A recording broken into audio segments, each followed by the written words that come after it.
L'océan Arctique offre aussi un spectacle naturel époustouflant. Et plus la glace fond, plus il est accessible.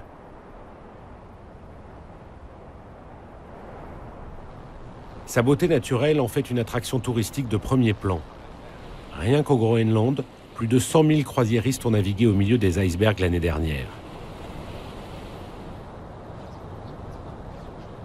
Les bateaux rejettent leurs eaux usées près des côtes avec des produits de nettoyage très polluants. Une catastrophe pour un écosystème aussi fragile.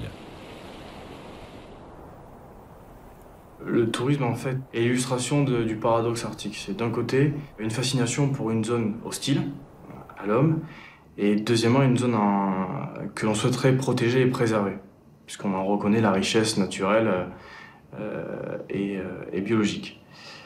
D'un autre côté, on se prépare à justement tirer un profit économique du développement du tourisme par justement l'adaptation des infrastructures portuaires pour accueillir des navires de croisière.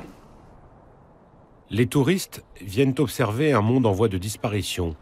C'est même un argument de vente pour les croisiéristes.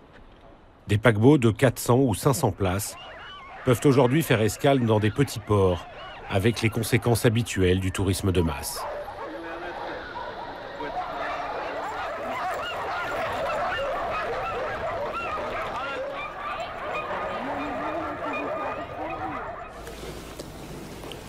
Bon nombre de fjords dans le Svalbard ne peuvent plus se traverser en motoneige. Les glaciers se retirent de plusieurs centaines de mètres par an et l'écosystème se transforme. Des poissons, comme les maquereaux et les morues, apparaissent, alors que certaines espèces d'oiseaux disparaissent. C'est un endroit très riche, mais les colonies d'oiseaux sont plus éloignées. Le glacier a reculé de 4 km. Ça signifie également que les oiseaux doivent parcourir 8 km de plus pour chercher la nourriture et rentrer au nid. C'est donc un chamboulement pour les oiseaux. Ils doivent voler plus longtemps et dépensent une énergie importante pour élever leur progéniture. Quand j'étudiais la biologie dans les années 80, on travaillait sur des modèles adaptés à l'environnement.